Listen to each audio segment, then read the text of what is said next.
Nah ieu barokah karena nu paling istimewa barokah mah urang teh ya boga harta boga awal ditujukeun digunakeun Allah pake neangan ridho Allah sesuai jeung musola ar-ridho.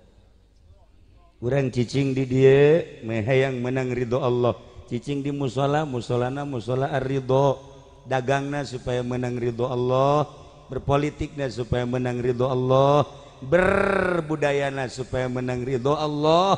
Geus atuh urang mencakup ieu musola ar-ridho, urang teh mudah-mudahan menang ridho Allah Subhanahu wa taala. Nah, ieu urang barokah mah kieu ye. Urang dahar sanguna saeutik tapi di dahar kulimaan teu seep. Barokah tangaran. Kangjeng Nabi mantes perang, masa perang kabeh lapar. Segasa lapar kadeuleu katingali ku Ki Jabir bin Abdillah Kangjeng Nabi lapareun amat ieu. Ayeuna Jabir bebeja ka pamajikanna, "Neng, gelis, aya naon?" Ningali Kangjeng Nabi lapareun pisan. "Aju, ayan teh jang pasakeun kira-kira 5an atau 10-an bae." "Aya." "Geus, kakak neuk mencit anak embe, jaboga anak embe." Geus atuh urang suguhan Kangjeng Nabi. Cak pamajikanana, "Siap Kak, nu penting harewos bae." Kangjeng Nabi na harewos, ulah lobaan-lobaan 5 sampai 10. "Oke, Bos." Itu harewos nah langsung. Siap pasak. Nah, bari pasak ku pamajikanana saleter gandum. Jabirna mencit anak embe jauh deui, pasak. Langsung bebeja ka Kangjeng. "Kangjeng, lamun Kangjeng lapar, pamajikan geus nyadiakeun masak saleter ulah loban-loban Kangjeng 5 sampai 10-an da ka ditu." Langsung geus kada ka ditu. Alhamdulillah cek Kangjeng. Langsung Kangjeng Nabi langtung. Para sahabat sadayana, alhamdulillah Jabir bin Abdillah kuari keur masak jang nyuguhan urang siap wabeh kadar itu disuguhan urang. Cek Jabir jepan jadi kieu teh ya. Langsung Jabir bebeja ka pamajikanana, "Mante tanggung jawab aing mah ka kamar sakana." Ngonci maneh Jabir, sabodo teh terserah. Cek pamajikanana, "Emang kunaon atuh bebeja atuh ka ditu na harewos." "Geus di harewos, panjat lobaan-lobaan kieu datangna di harewos, panjat Kangjeng bisa kos kieu." Wallahu alam kumaha jadina cek cenah. Ngengkeuy kira-kira 1000 jelema. Masak dengan saleter. Pamajikanna ngagedor lawang, "Buka, Kak, buka." Ulah ngomong buka. Tadi ge harewos. Pamajikan mah kitu. Komo urang pondok, urang Cilongkok nanti bukan menyarekan. Harewos. Kunaon ieu? Masya Allah. Ya sudah cek Jabir, yang dicarekan ongkoh ceknya. Kumaha jadina bae geus. Datang Kangjeng. "Mana pasakanana?" "Antepkeun heula kula," cek Kangjeng Nabi nu ngangkatna. "Kula nu ngabagin." Pamajikan Jabir kieu bae. Lah sapilah saleter. Atuh sabaraha urangan jelema ngengkeuy 1000. Sabodo. Langsung diangkat, dibabagi. Saurang-saurang siap wadah. Bagi ku Kangjeng Nabi. Bagi jeung dagingna. Ya, saurang-saurang 1000 kabagi kabeh. Ieu aya kene di dieu nyesa sakumaha encan dicokot bae. Bikeun ka pamajikanana. Masya Allah. Cak pamajikanana. Isi kumaha lalaguanana. Tuh, lamun Haji Pendi bisa kos kitu, nyeun warteg nyana. Ieu Jabir ieu garana mukjizat Kangjeng Nabi. Watu urang wajar di atas wajar iman ke Allah, iman ke Kangjeng Rasulullah. Tah barokah ngaranna. Kula boga sangu kira-kira bangsa lamun di dahar ku 10-an moal saep. Sangu 10-an moal saep. Datang Haji Pendi, Haji Rusdi, jeung Haji Adang tiluan. Masya Allah kurang kene kurang. Isi budak jelema apa genderuwo nya? Tiluan. Kula kaget ya Allah ya Rabbi isi jelema. Berarti kan campur jurig ya. campur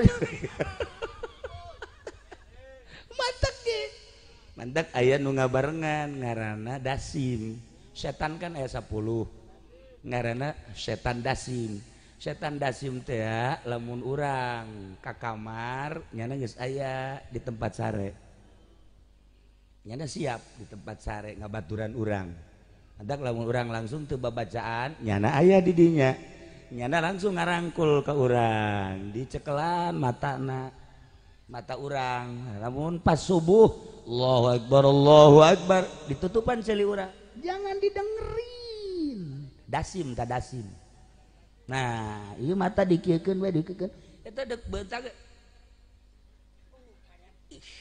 dikiekeun dasim eta dasim nah maaf besi aya di dieu nu ngaran dasim pajar keren we ngaran setan eta celi di perut ya Allah ya Rabb satu kedua ketika orang dahar teu maca bismillah dasim milu mantak eta si dasim teh ngabarengan teu seubeuh-seubeuh ketika baju urang ngagantung kemudian ku urang dipake urang teu maca bismillah milu nyana bareng jeung urang dasim ngaranna ketika urang asup ka imah kemudian teu maca salam heula eta dasim diuk di kursi ketika aya pamajikan diadukeun urang ku pamajikan tan nu ngadu-ngadukeun suami dan istri adalah setan dasim eta dasim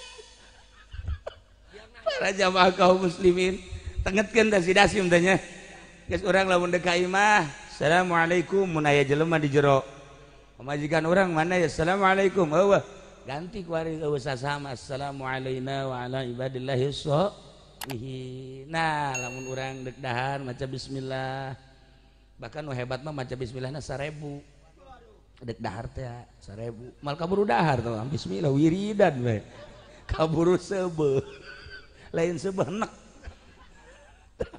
dasim si ada si dasim nah ieu barokah mah barokah nu paling hebat barokah teh ya di samping saeutik tapi cukup bisa dipakai ibadah ka Gusti Allah urang boga duit 1 juta lamun barokah kurang dihitung 500 di ka masjidkeun 500 jang imah tangga urang eta ngaranna barokah bisa ditujukeun ka Allah neangan ridho Allah urang boga sangu mahi 10-aneun urang bismillahirrahmanirrahim dahar aya sesana bikeun ka fakir miskin eta ngaranna barokah di samping eta sangu-sangu jeung makanan-makanan anu asup ka jero beuteung bisa digunakeun pakai ibadah ka Gusti Allah eta bisa teger salat ge eta bisa teger maca Quran bisa teger maca sholawat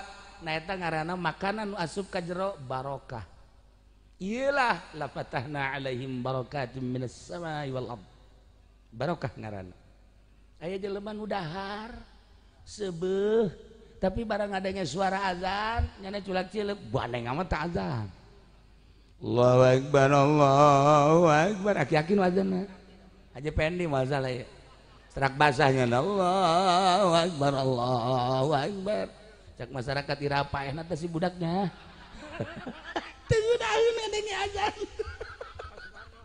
nah lamun teu barokah ta makanan nu asup ka jero lain ka masjid endahan ngajauhan masjid eta teu barokah ngaranna nah iyalah barokah cuman ieu urang menuju ka barokahan teh ternyata konsepna hiji taat ka Allah walau anna ahlal qura amanu hiji iman wattaqau takwa disimpulkeun taat nurut ka Allah parentahna laksanakeun laranganna jauhan ku urang la fatahna alaihim barakatim minas samai wal ard bakal dibukakeun ku Gusti Allah kabarokahan langit kabarokahan bumi alhasil ti luhur ti handap urang pinuh ku barokah hartina barokah seetik mahi tur bisa diarahkeun ibadah ka Gusti Allah eta ngaranna barokah tinggal urang introspeksi bae urang ieu boga duit boga harta bisa henteu diarahkeun ka Allah mun henteu berarti teu barokah naon ieu pasalna dagangna apa naonna hiji. Nomor kedua, ketika orang dahar kok berat amat deka masjid, berat amat deka musola, berarti ieu makanan teu barokah. Naon ieu ganjelanana? Berarti teu taat ka Allah. Tinggal kitu bae eta mah. Ketika orang di imah ribut bae jeung pamajikan, berarti ieu teu barokah kajen kukumaha ge, awet rajet, pan ribut pan anakan. Awet rajet tuh kieu ngaranna. Nah, ieu teu barokah. Oh, horenganan dilanjutkeun, walakin kazzabu. Tetapi na jelema ngabarohongkeun ka Gusti Allah Subhanahu wa taala. Ngemantak ku Gusti Allah dibales kabohonganana ku siksa. Masya Allah. Jelema ngabohongkeun ka Allah nu titah iman henteu, nu titah takwa henteu. Ayanya teu iman nya teu takwa kafir. Aya iman doang tapi teu takwa. Iman mah iman, mun ditanya sa pangeran Allah, saha nabi anjeun, rasul anjeun Muhammad. Tetapi salat tilok, puasa tilok, zakat tilok, main judi terus bae, mabok terus bae, zina terus bae, aya musuh bunuh. Nah, lamun geus kos kitu, ku Gusti Allah bakal dibales dengan siksaan. Walakin kadzabu. Tetapi jelema ngabohongkeun, maka ku Gusti Allah dibales bima kadu yakribun. Kunaon dibalesna? Ku pagawean, ku ucap nu kumanehna dibohongkeun. Mantak teu saeutik ku urang kuari di deleutuh NTB gempa. Iyalah bima kanu yak tuh Palu bima kanu yak zibun tuh bima kanu yak zibun. Diurang ya diurang Banten ngeri sebenarnya, ngeri ku Allah ya ngeri. Ndek dikiriman sakedeung deui jeung saeutik deui mah. Cuman untung bae Haji Pedi sok udang ti peuting. Udang ngana langsung dula deuleu mana cai. Alhamdulillah. Tuh. Masya Allah karim lamun eueuh jelema nu hudang ti peuting, lamun eueuh nu aki-aki hudang ti peuting, lamun eueuh nini-nini hudang ti peuting, lamun eueuh orok anu cerik ti peuting. Nah ieu geus dikumahakeun meureun Banten. Untung bae masih keneh aya orok nu cerik keneh ti peuting. Mentak lamun aya orok cerik ti peuting, eta teh sebenarnya mah ngajauhan siksa Allah. Geus lamun orok urang peuting teu cerik ciwit. Iya cerik sia. Cek uci ge cenah. Atuh. Eta keur ka orok. Nah, lamun ibu boga salaki aju ti peutingna teu daek hudang, ciwit. Tambah deui gitu ya. Naon sia nyiwitan bae? Ih, kos teu karti bae sih. Ciwit teh urang. Naon nyiwitan bae? Ieu kula teu make calana. Ya Allah, ya Rabbi. Orenganan arahna lain deui mah nyiwitnya. Masya Allah karim. Layalah para jamaah kaum muslimin wal muslimat rahimakumullah. Lamun urang nilik sejarah lahirna Kangjeng Nabi teh di tengah-tengah masyarakat anu rusak. Kerusakanana geus teu aneh. Dina berbagai kitab sejarah dicaritakeun. Kermejehna booming mabok, booming judi, zina, adu kekuatan, kobilah, pembunuhan teu meunang salah saeutik. Teu jelas arah budaya manusia. Injil geus terkubur, Taurat geus hilang. Walaupun aya cuma sekedar nama, tetapi pengamalanana geus henteu. Sebab ditingali peribadahan aya nu nyembah ka batu, aya nu nyembah ka kayu, aya nu nyembah ka manusia, aya deui salaki nyembah ka pamajikan. Horenganan nurun ka Cilongok. Ayah salaki anu lamun dihareupeun pamajikan teh waduh Masya Allah eta jahiliyah eta nah teu jelas keur meujeuna ka mana arah ibadah ka mana arah politik ka mana arah ekonomi geus teu jelas pokona mah aya anu maju usahana si ieu tinggaleun bunuh si ieu hebat si ieu lemah sikat habis lamun nyana boga kekuatan teluh ya Allah ya Rabbi eta tuturunan teluh datang ka Cilongo ka dieu di Cilongo loba teluh di dieu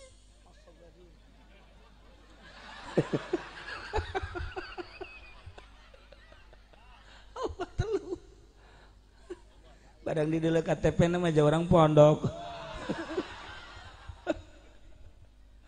teu jelas anak geus teu puguh bapak antara dulur adik kakak jeung uwa jeung emang teu jelas mumusuhan teh lain jeung deungeun-deungeun ya Allah ya Rabb kabeneran aya raja nu gagah kacida dia mah ngaranna Raja Abroha tetapi pengunjung Baitullah masih eksis sebab di Baitullah teh aya 360 patung di sararembah ti mimiti patung nu leutik segede curug datang ke bode segede gajah aya dibentukeunana ge model-model ta patung anu kos haji pendi sagala ta patung bentuk dah patung Masya Allah nah Raja Abroha ngutus panglima perang nu ngaran Abu Righal untuk menghancurkan Baitullah disertai dengan kendaraan gajah berangkat 500 personil saat eta wah luar biasa berangkat ke Baitullah untuk menghancurkan Baitullah tetapi dihadang dengan kepiawaian Abu Thalib samemehna ge geus dijelaskeun ku Abu Thalib atuh Baitullah malainu abdi Baitullah manu Gusti Allah urang masa kadar ngaraksa jeung ngajaga tah madeg dihancurkeun atuh mangga ja anu ngajagaan manu bogana acana mampu bae atuh mangga atuh mampu bae terserah tetapi Allah tiba-tiba ngutus manuk ababil dilestarikan dina Al-Quran surat ababil kubakar mimitin ngaji ababil atuh kunaon mengaji we daek ngarendeng kieu hai gegeraan surat ababil kumaha mimitina cepet tabat siada hai coba tabat coba bala kebodoh ieu ya Allah alam tara kaifa fa'ala rabbuka bi ashabil fil alam yaj'al kaidahum fi tab wa arsala alaihim tayran ababil kapangi coba tabat coba baca bala kabodoh ieu tah mandak urang lamun maca surat ababil diamankeun tina bahaya diamankeun tina ilmu sihir diamankeun tina ilmu teluh nu endek ngarusak ka urang insyaallah dijaga baca surat ababil 40 ulah napas kuat sih 40 kali ulah napas namun teu kuat 40 10 masih tilu berarti kena teluh teu kuat kena teluh di tahun penyerangan Raja Abroha disebut tahun gajah, lahirlah junjungan alam Kangjeng Nabi Muhammad sallallahu alaihi wasallam pada tanggal 12 Rabiul Awal tahun gajah. Encan aya hijriyah tahun. Masya Allah, di tengah-tengah kos gitu Kangjeng Nabi lahir. Tengetkeun ku urang teh sejarah 12 Rabiul Awal lahir Kangjeng. Dilahirkeun Kangjeng Nabi di tanah anu mulya Mekah. Diutus Kangjeng Nabi numbawa utusanana makhluk nu termulya malaikat Jibril. Dibere utusan risalah moal aya 2 keistimewaan jeung kemuliaan utusan dengan utusan risalah.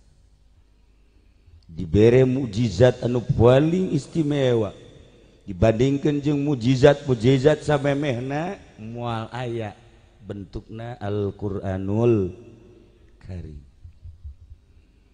Iyalah Kangjeng Nabi urang iman ka Kangjeng Nabi. Masya Allah, nikmat nupang gede-gedena. Nikmat nupang gede-gedena teh iman ka Allah. Nikmat nupang gede-gedena teh ni iman ka Kangjeng Rasulullah Muhammad sallallahu alaihi wasallam. Eta geus eueuh deui nikmat nupang gede-gedena mah eta bae. Sebab nikmat dunia mah hanya sakicep. Kurang kumaha paharto sugihna maot, ibutin kaya raya paeh. Saha deui nu kaya? Saha deui nu kaya? Komo Haji Pendi mah kaya henteu, gagah henteu. Modar tah mah. Nah, eueuh nu teu paeh nikmat-nikmat nu kos kararitu. Raja Firaun kurang kumaha gagahna, modar. Raja Namrud kurang kumaha hebatna paeh. Dan lain-lain sebagainya nu garagah. Hajucan aya jaminan, bahkan lain encan deui moal aya jaminan di akhiratna. Tapi urang mah ku hari hirup nu sederhana, bahkan aya nu di bawah sederhana, maot urang. Di akhirat urang boga jaminan. Nu gajamina Kangjeng Nabi, urang bakal dicicingkeun di tempat anu mulya. Urang na mulya boga tempat urang di akhirat anu mulya sorga. Mejeuna manusia nu mulya ditempatkeun di tempat anu mulya. Lamun urangna di duniana urang ibadah ka nu maha mulya Allah. Nah, ieu urang kan diuk di dieu ye diuk di dieu. Ieu berkat iman ka Allah, iman ka Kangjeng Rasulullah. Urang bisa ngarayakeun maulid ku cinta urang ka Kangjeng Nabi, berarti kan urang ya mulya kasorot ku sinar nu mulya, ibadah ka nu maha mulya. Urang di akhirat pasti ditempatkeun di nu sangat mulya sorga. Ya Allah, ieu kabeh ahli sorga ieu kabeh. Ieu mah karasep garilis bareng neuleuh ka dieu. Ya Allah, asa teu pantes nu kieu ka sorga.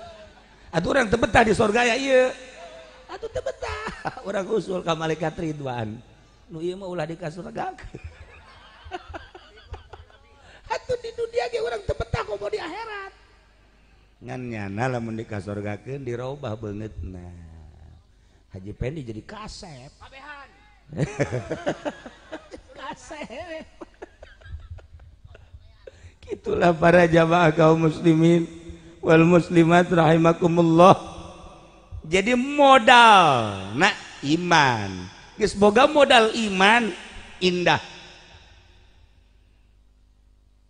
Al-Qur'an ngajelaskeun walau anna ahlal qura aman wattaqau lafatahna alaihim barakatim minas samai wal ardh.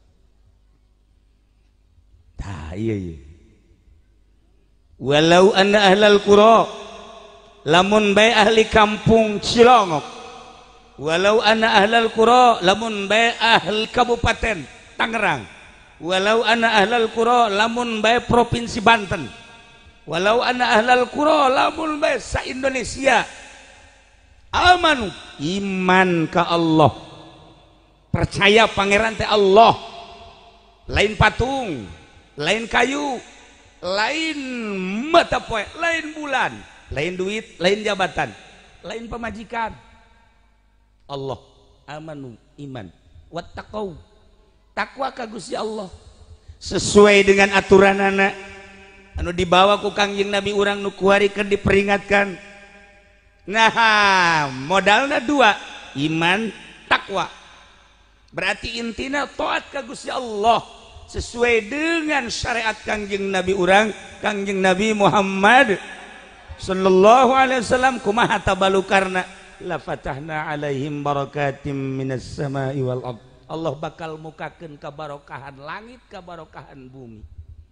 Dibere barokatus sama, dibere barokatul ardi. Barokatus sama di hujanan tiis ngeunaheun. Dibere angin ngeunaheun sepoi-sepoi. Nikmat urang cicing di imah aya angin, masya Allah ngeunaheun. Cicing di hareupeun masjid kieu urang di naon kitu ngaranna semprot ku angin. Angin eta ngaranna barokat sama. Coba orang deket Haji Pendi. Aju angin ti ditu ka dieu. Ya Allah ya Rob. Ieu racun naon sih ye? Mentek pemajikanna geus teu betaheun. Pemajikanna ge teu betaheun, deukeut nyana. Cilok bae nyana pemajikan ngarendeng kieu jeung nyana embungin. Sebab ambeuna eta kakarek ti kelek doang. Encan ti nu handap ya Allah ya Rob. Masya Allah, loba manuk parae, kotok parae. Dah ya barokatus sama. Ya, urang ningali bulan, nikmat indah, ningali bintang, nikmat indah, cuaca nu sakieu ngeunaheunana. Ieu berkat daun ya taat ka Gusti Allah Subhanahu wa ta'ala. Dibere barokatul ardi. Ya Allah. Ya tatangkalan harejo, masya Allah karim. Dideuleuh ku urang sawah hejo lemo, nikmat. Kadeuleuh ku urang di ditu ku ari mah tuh di Cilongok di Ranca, geus aya paparahuan sagala. Geus aya soang. Atuh ku ari mah jadi Cilongok na ge, naon nu kukula dicaritakeun geus lain Cilongok deui, Cilongok Citi ku. Ya Allah ya Rob. Masya Allah kula liwat kamari ka ditu neuk nyolateun ningali sosoangan kan kikituan nu numpak na Haji Pendi. Ya Allah ya Rob itu boga kaisin. Numpak jana numpak soang. Ya Allah. Nyoba. Dasar ieu mah kolot-kolot tolol meureun nya. Masa naik soang. Aduh Gusti Allah doaku. Dah, ialah barokatul ardi. Diberi kebarokahan langit, diberi kebarokahan bumi. Lamun Allah geus bere kebarokahan, kadorong ku angin barokah ziyadatun fil khair. Politik jadi sejuk kana hate. Ekonomi ulah-ulah ekonomi kelas luhur. Dagang cai laku, dagang uyah laku, dagang nanaon ge laku bae jeung araruntung bae eta barokah. Ngaranna barokah. Lamun lalaki beungeutna sabenerna mah beungeutna beungeut perang. Jore berarti kan. Aju nanya awewe nu geulis daek bae eta barokah. Tapi kan ieu mah geus nanya awewe sabaraha kali. Nanya awewe, "Bah, tahu diri atuh." Masya Allah. Unggal nanya awewe ngajebian. Berarti kan ieu beungeut naon ya kos ge ieu? Pelet atuh mah Haji. Pelet lah. Geus cenah mah kuncina pelet doang hiji. Senjatana teu manjur pelet tadi. Deres peletna manjur mah. Nah, ieu barokah karana.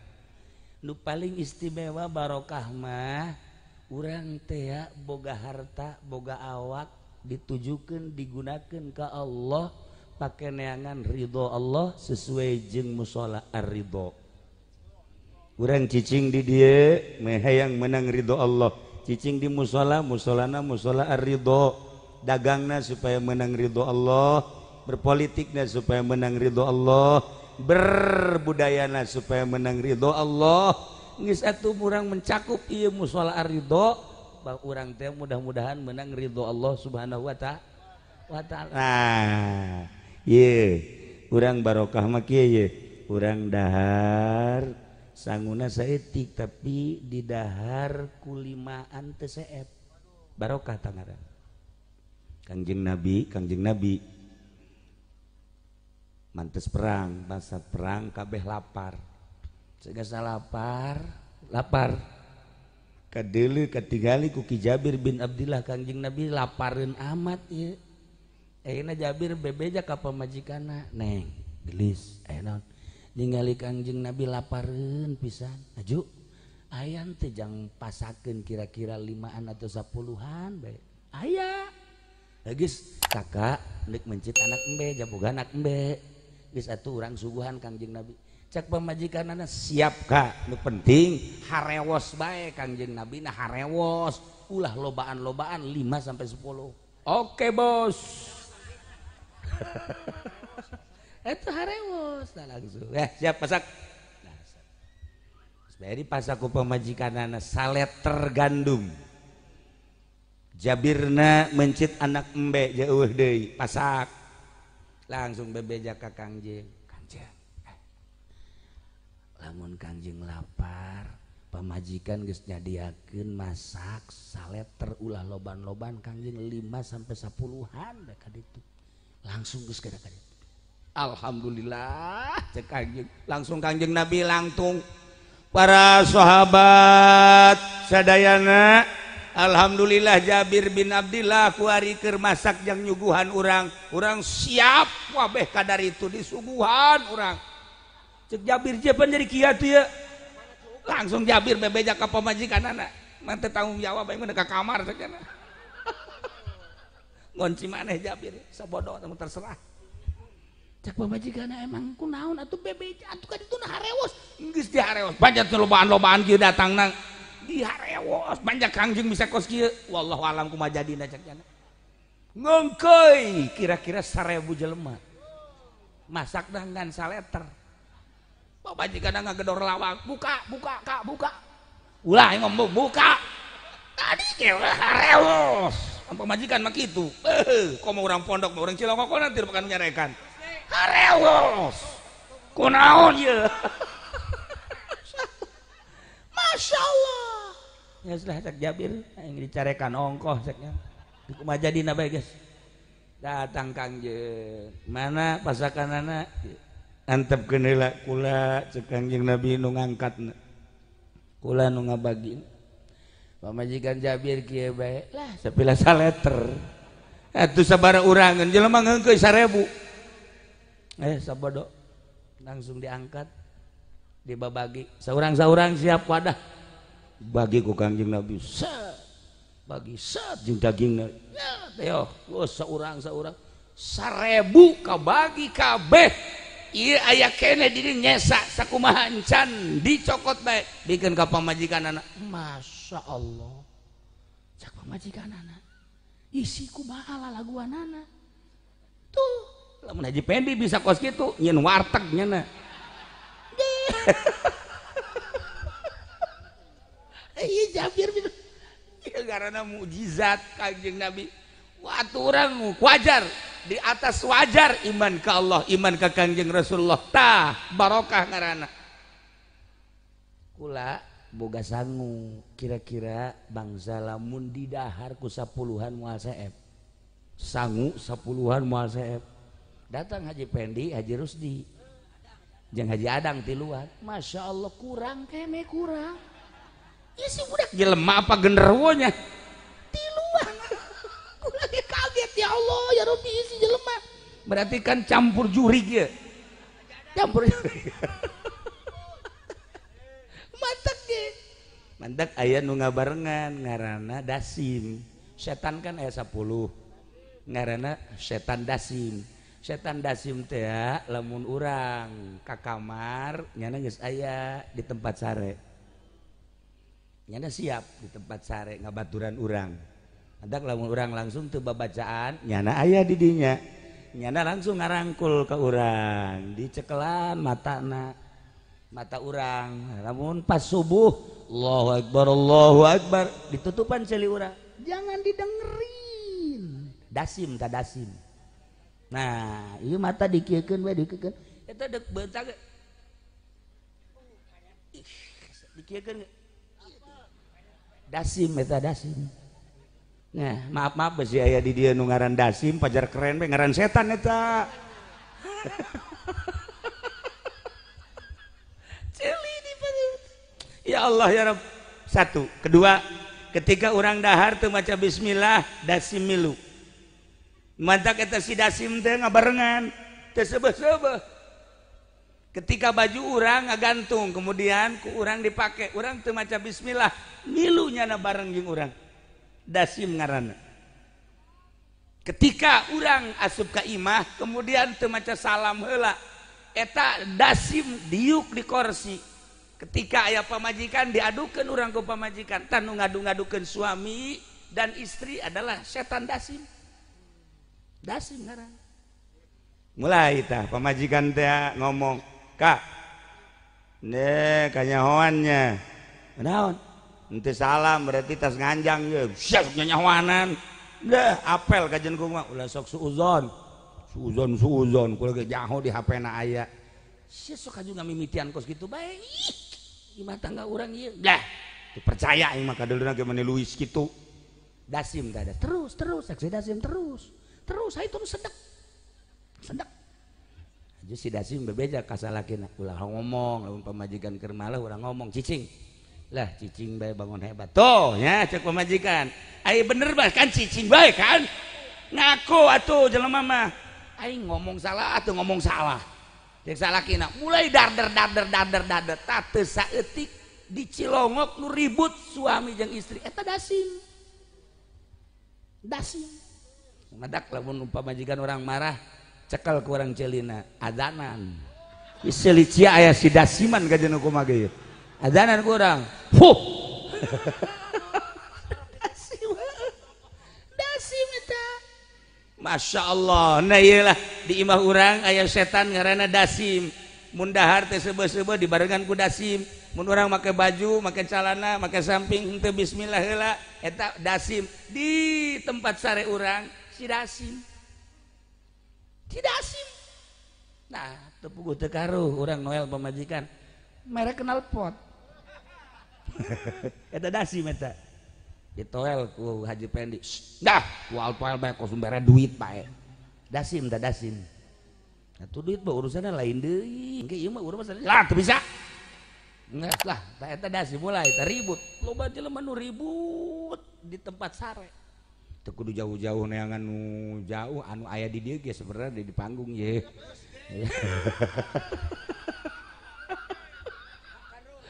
eta dasim para jamaah kaum muslimin tengetkeun da si dasim teh nya geus urang lamun deuk ka imah assalamualaikum mun aya jelema di jero pamajikan urang mana ya assalamualaikum eueuh ganti ku ari eueuh sasama assalamu alaina wa ala ibadillahi sholihin nah lamun urang deuk dahar maca bismillah bahkan nu hebat mah maca bismillahna 1000 deuk dahar teh 1000 mal kaburu dahar tuh bismillah wiridan we kaburu seubeuh lain sebenek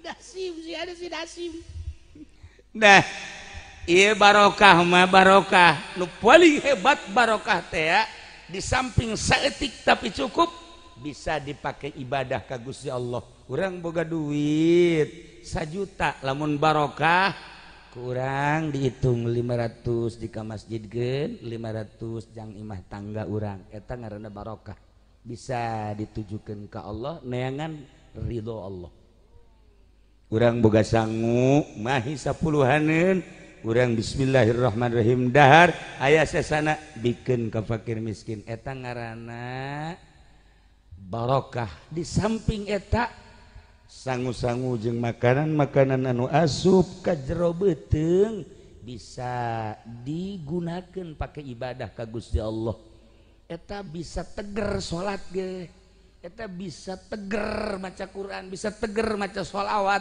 nah eta ngaranna makanan nu asup ka jero barokah. Iyalah la fatahna alaihim barakatim minas samai wal ard. Barokah ngaranna. Aya jelema nu dahar sebeuh tapi barang adanya suara azan nyana culak cileuk bandeng amat teu azan. Allahu akbar Allahu akbar aki-aki nu azanna. Aja pendi masalah ya. Serak basahnya Allahu akbar Allahu akbar. Cak masyarakat irapaehna teh si budaknya.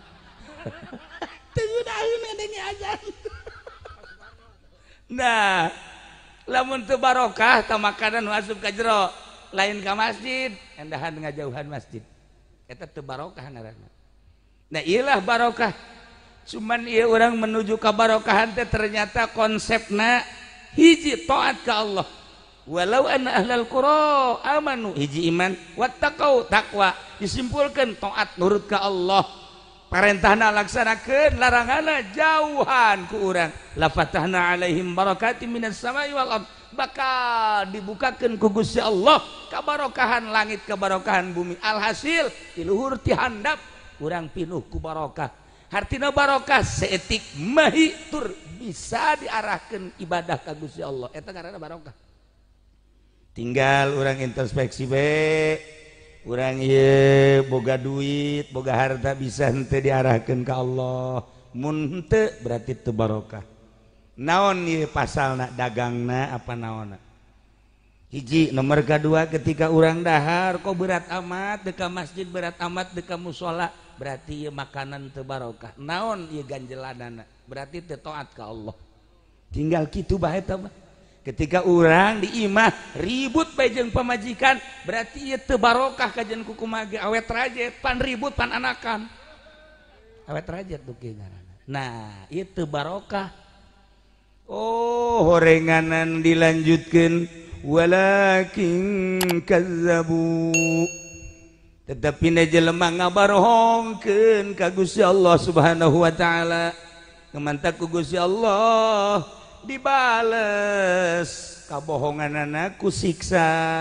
Masya Allah jelema ngabohongkeun ka Allah nu titah iman henteu nu titah takwa henteu ayanya teu iman nya teu takwa kafir aya iman doang tapi teu takwa iman mah iman mun ditanya sa pangeran Allah saha nabi anjeun rasul anjeun Muhammad tetapi salat tilok puasa tilok zakat tilok main judi terus baik, mabok terus baik, zina terus baik, aya musuh bunuh.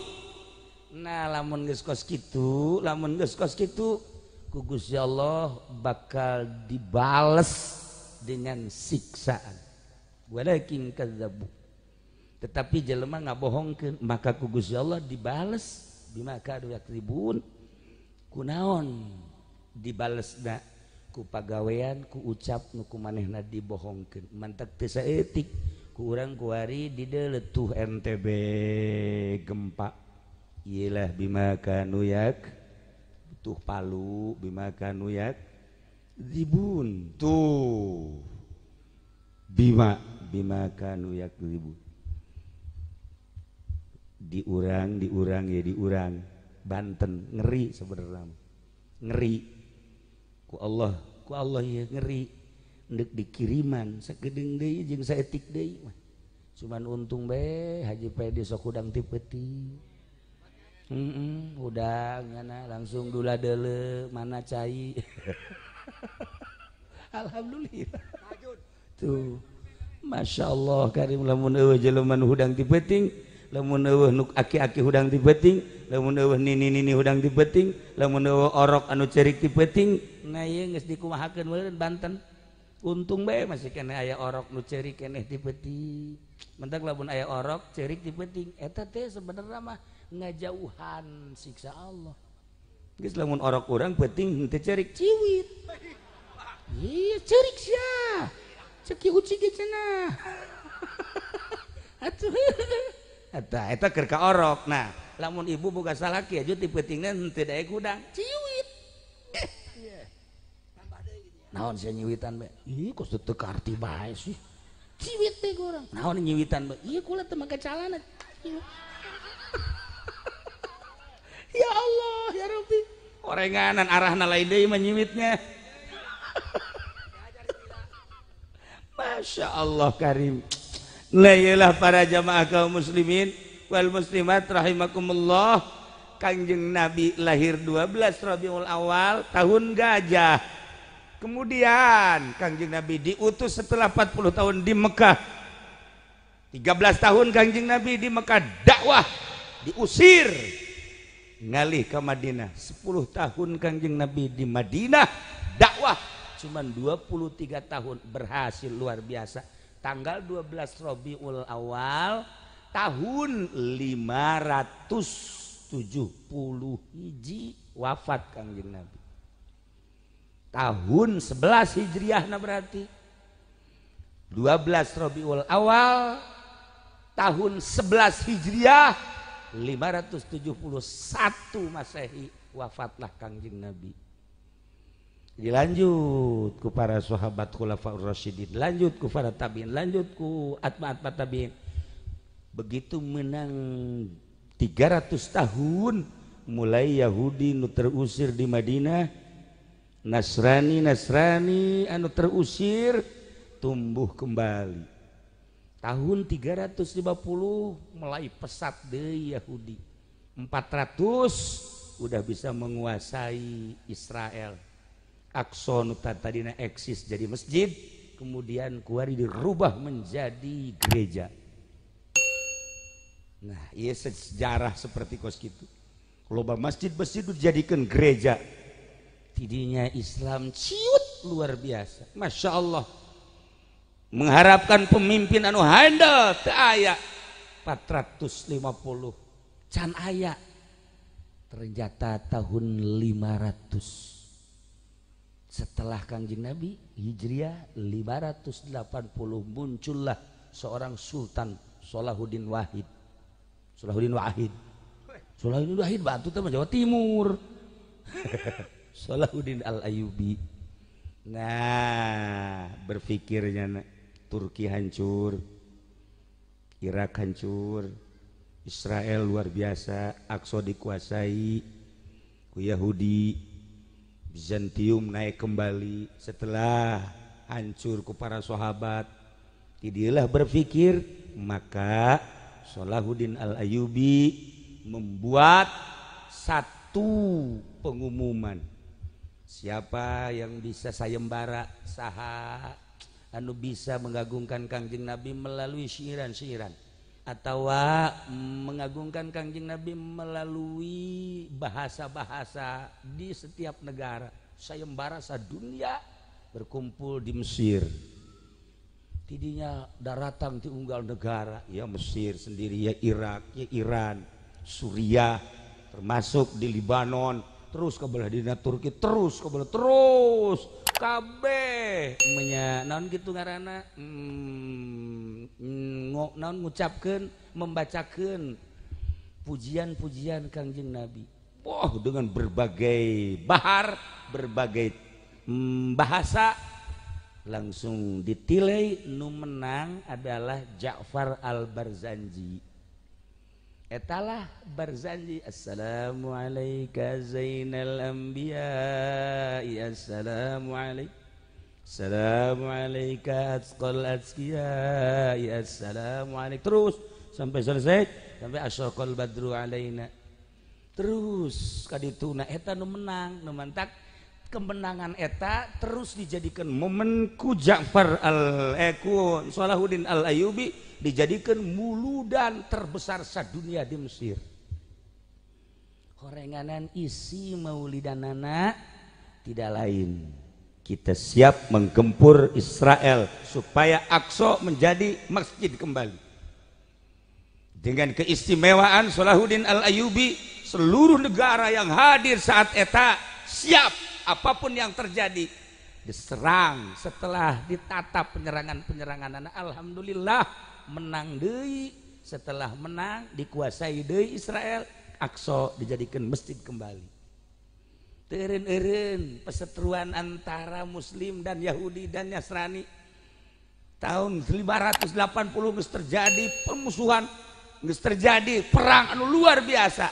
nah dikuasai deui sageus sakitu terus berjanjina disebarkeun ke mancanegara ieu sejarah berjanji tah mantap ku hari dibaca ku Haji Pendi ya Allah asrakal badru alaina tadi itu naon bener tentu sih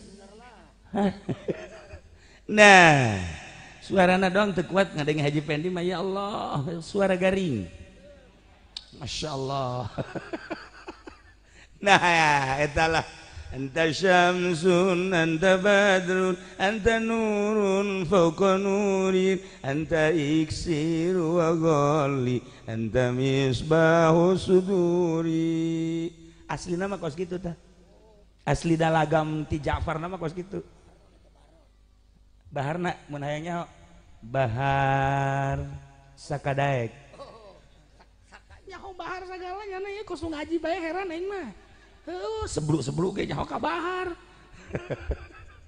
ya nailah para jamaah kaum muslimin wal muslimat rahimakumullah terus diabadikeun sampai ayeuna berjanji kitu Haji Wi ya Allah ya Rabb nah kami kabari ieu ka Mesir ningali masjid nu dibangun ku Salahuddin Al-Ayyubi Masya Allah luar biasa masjidna agreng didinya Haji Rusdi termasuk Haji Pendi hayang boga kenang-kenangan nyana dipoto make baju kerajaan Salahuddin Al-Ayyubi make mahkota make baju perang nyoren pedang langsung gelut didinya gelut bari dipoto bari gelut hebat jasa Masya Allah sugan tema gratis orang mayar barang mayar mahal kumaha carana caknya untung aya Haji Agus nah ieu jelema sebelum bagus gitu pajar gratis ku nyana ya Allah Masya Allah karena ini jelema kolot gitu boga otak jasa etalah Mesir Masya Allah Karim ketika asup ka jero masjid lantaran urang mah nyaho sejarah merenungkeun ya Allah ya Rabb iyalah Masjid Salahuddin Al-Ayyubi anu nyana bergerak Turki ke Mesir di Mesir menuju Israel dipimpin ku langsung Salahuddin Al-Ayyubi dengan ribuan tentara nyerang Israel Yahudi mulai ti harita sampai ayeuna tetap eksis masjid Aqsa terus sampai ke ayeuna diserang deui ku Yahudi nu mantak lamun urang hafal sejarah teu aneh lamun Yahudi terus kuari ngedesek muslim geus sabaraha ribu muslim dan muslimah bahkan anak-anak anu terus dibantai ku Yahudi nah sampai ayeuna teu jelas ente jelas apakah ieu teh masjid apakah ieu gereja nu jelas masih masjid kene cuman pekuasaanna geus ku Israel ayeuna kuari aya hubungan Indonesia jeung Israel neruskeun Gus Dur nu sabenerna mah korenganan kuari geus dibangun makam Kangjeng Nabi Ibrahim makam Kangjeng Nabi Yusuf kula nanyakeun di Mesir makam Kangjeng Nabi Yusuf di mana teu ngabejakeun horenganan di Israel warigus aya makam Kangjeng Nabi Yusuf bapana Kangjeng Nabi Yusuf sakarang ngaranna Haji cepat atuh we ditanya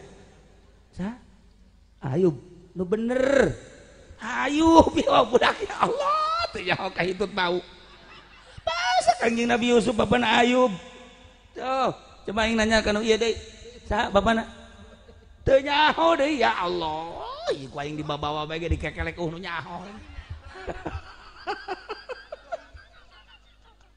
Masya Allah sakitu didongengkeun geus terus bae ya Allah ya Rabbi isi otak diteudeun di mananya Masya Allah Karim Yakub nah tadi Ayub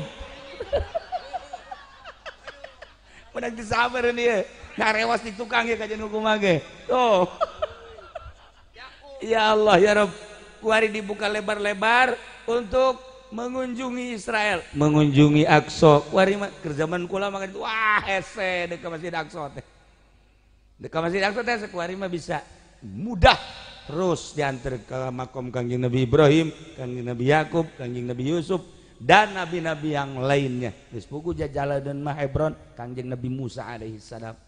Naila ala kadar sejarah berjanji sampai ku urang kuari terus dibaca hasil daripada sayembara anu di naon kitu ngaranna di motori Salahuddin Al-Ayyubi. Masya Allah baca ku ketika Ki Arwani Jawa Tengah Kudus membaca eta maulidan tiba-tiba nyana merenung suarana eueuh.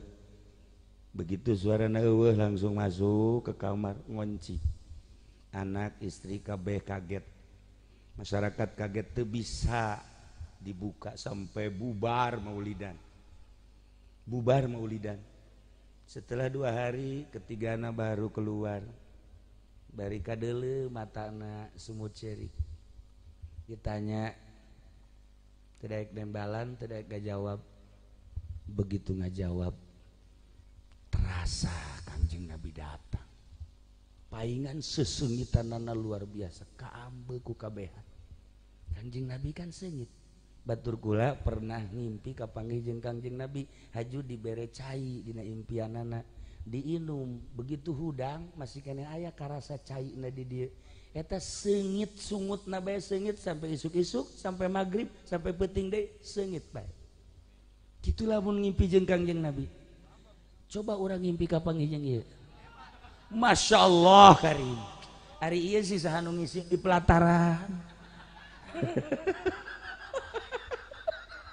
Asana amban rada lain deui sih. Hatinya nama. Henteu ngisingna bae geus bawa komo ngisi.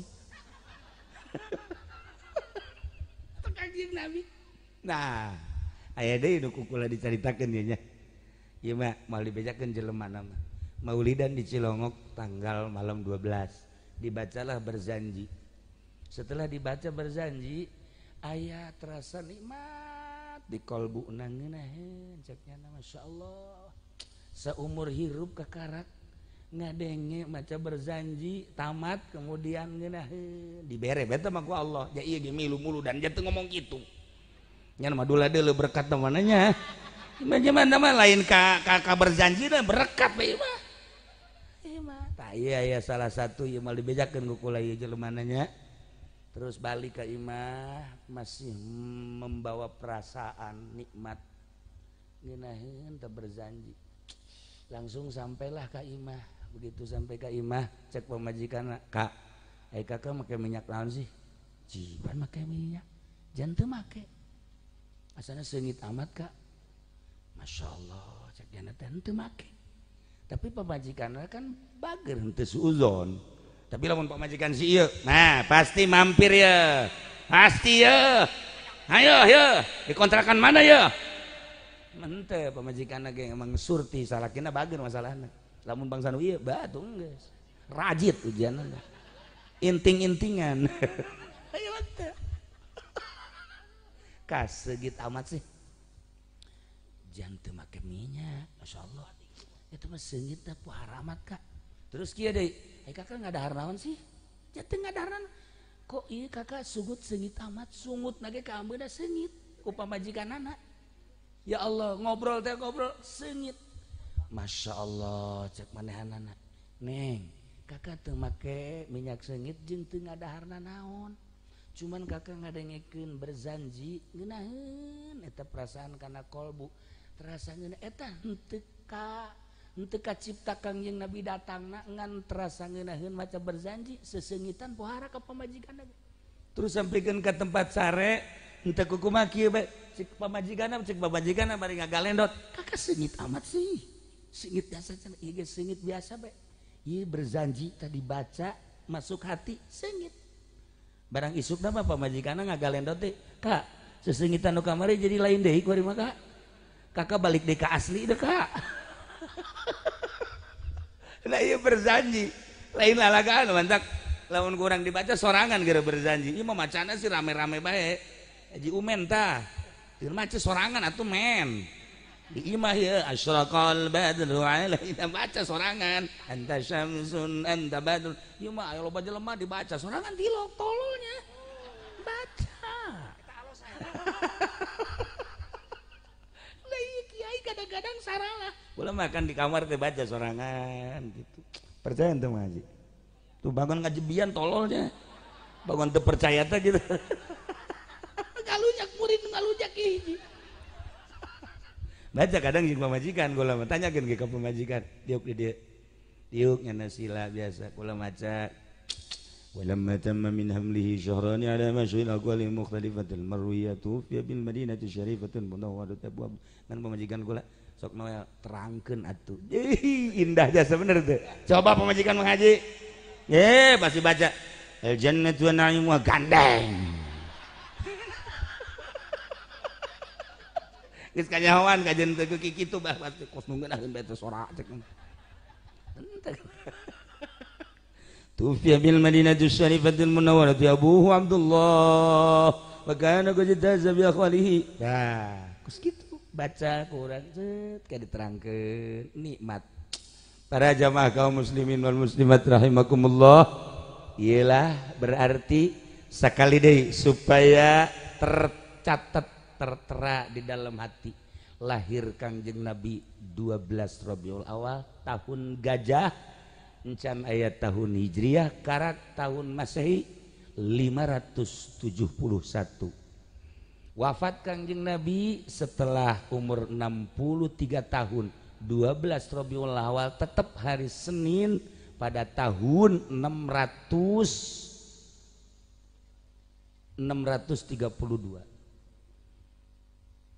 Setelah 500 tahun Islam hancur, kehancuran anak Aqsa dijadikan gereja oleh Yahudi.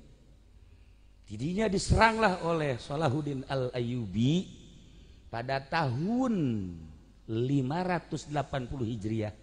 Tepatna mun Masehina 1183. 1183.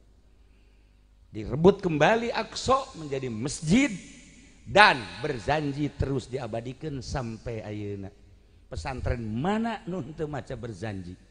Jangan pun di Indonesia, jangan pun di Mesir, jangan pun di Suriah, bahkan tahun ayeuna di Moskow, Soviet maca berjanji. Cina maca berjanji, Jepang dibaca berjanji. Kula sempat ngaluarkeun cai mata sedih perasaan jeung bunga Masya Allah di Uni Soviet non dibaca berjanji ngareunaheun di sorana pilihan suara nu maca berjanji teh nu mantap modal suara kos kitu menang maca berjanji di luar negeri mah teu menang sebab naon ngajauhan jelema ngajauhan kan lamun suara bagus kan jelema kadegeun suara saya tak wih Haji Masuri bagus amat ya Haji Masuri suarana tuh nyana mah datang sentimen kan ya, barang dibaca ku Haji Spendi Haji Spendi kira paeh nanti sebudak kuna mah teu ngeunaheun jasa soran lain nu ngeunaheun sorana sebab eta mah kan nyanyian bahar-bahar banta kudu nu ngeunaheun cara tadi nu sholawat ka kaler teu ka kidul bener atuh eta kan kudu aya teh bahar hazard. Ya salatullah salamullah ala toha rasulillah salatullah salamullah ala yasin habibillah kan kudu jelas eta teh aya bahar ngaranna bahar hazaj ilahi sallimil ummah minal afati wan niqmah wa min hami wa min huma bi ahlil badri ya Allah. Oh tadi mah salah lagam murid gula eta geus sarua kudu servis sebudak tah lagam nggak salah kudu jelas eta kan lamun urang ngadeikeun urang Mesir ngeunaheun salatullah salamullah ala toha rasulillah salatullah salamullah ala yasin habibillah eta aslina kos gitu tadi mah lain gitu tadi salatullah salah kumaha karena tadi engge teu bisa eta oh masalah sih beda salah lagam setik doang lah para jamaah kok opa lain genep nu tadi ngan talarnya eta naik jadi 5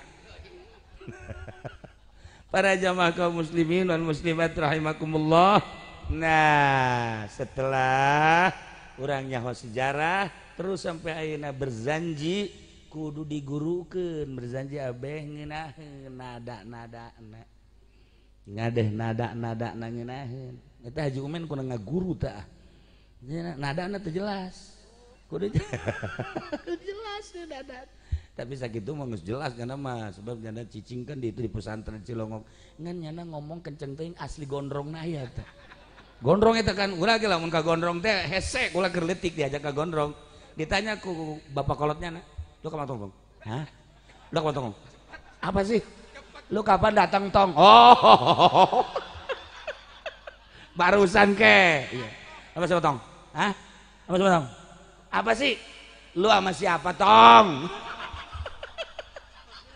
eta gondrong bagus gitu Masya Allah Karim orang gondrong eta ya orang lamun ngadekeun orang gondrong mah sebenarnya mah resep Betawi eta resep itu lah iya lu makan kagak tahu iya orang mah tuh kejual tanah juga emang ada tanahnya kalau lu makan kagak gablek eta orang gondrong eta sebenarnya mah Betawi eta kos gitu jadi orang yang seuri sebenarnya mah tah umen tah Haji Umen turunan gondrong mantap lamun nyana cepet ngomongna ulah disengserikeun aslina keluar gondrong eta atuh kula ge lamun ngobrol jeung ngaji Yasin jeung bapana kerok kadang-kadang sih ngomong naon sih bapana ya budak ngan aing geus asli domang ge ka harti sorangan lah iyalah lah buset lu kagak percaya ya gitulah para jamaah ieu mah kula mah kieu hiji ka dieu teh selain daripada naon ngaranna takziman ka Kangjeng Nabi oge ta'aruf ka ahli-ahli dieu mushola Ar-Ridho tadi geus ngobrol jeung Bapak Soekarno diganti ku kula biar ada serem be Soekarno nya nah ieu ta'aruf ka ahli dieu kula begitu lewat sok jalan ka dieu aya masjid dieu Masya Allah Haji Pendi mah nu geus tereh paeh can jorang ngabangun kos kieu tapi Pak Haji ieu mah kan bisa ngabangun pohara kan jauh umur hampir sarua tapi kemauannya beda lain deui mantap ke seger na mushola ieu mushola Ar-Ridho mudah-mudahan mushola Ar-Ridho urang naga dipake ka ridho jeung tujuan urang hayang dipake ka ridho ku Gusti Allah alhasil mudah-mudahan urang aya dina ridho Allah Subhanahu wa taala engke di akhirat dengan ridho Allah urang bisa ditempatkeun di tempat nu indah yakni surga Allah Subhanahu wa taala catet di jero hate tadi kelahiran dan wafat Kangjeng di samping eta oge sejarah berzanji oge di samping eta deui ayat anu tadi intina urang titah taat ka Gusti Allah lamun urang taat bakal dibere barokah ku Gusti Allah barokah langit barokah bumi lamun geus dibere barokah hate urang teh sadar nemah saeutik jeung loba nemah terus tur bisa diarahkeun kana ridho Allah Subhanahu wa taala mulai ayeuna ketika urang dahar bacalah bismillah ketika urang rek sare urang kudu disirap-sirapkeun heula bacalah bismillah ketika urang asup ka imah bacalah assalamualaikum mun eueuh jelema di imah urang bacalah assalamu alaina wa ala ibadillahi sholihin insyaallah hirup urang aya dina ridho Allah Subhanahu wa taala sakitu bae ala kadar pihatur disim kuring mudah-mudahan urang dijadikan umat Kangjeng Nabi urang anu sejati sehingga urang di akhirat aya di bawah bendera Kangjeng Nabi urang Kangjeng Nabi Muhammad sallallahu alaihi wasallam. Allahumma shalli wa sallim ala sayyidina Muhammadin fil awwalin wal akhirin wa barik wa sallim wa radhiyallahu ta'ala an sadatina ashabi sayyidina Rasulillah ajma'in. Allahumma arham ummata sayyidina Muhammad Allahumma ajbur ummata sayyidina Muhammad Allahumma aslih ummata sayyidina Muhammad Allahumma farrijan ummati sayyidina Muhammadin sallallahu alaihi wasallam Allahumma anfa'na bima 'allamtana wa 'allimna ma yanfa'una wa zidna ilman wa yaqinan walhamdulillahi ala kulli hal wa na'udzu billahi min kulli hali ahli an-nar rabbana taqabbal minna innaka antas samiul alim wa tub 'alaina innaka antat tawwabur rahim salli wa sallim alamin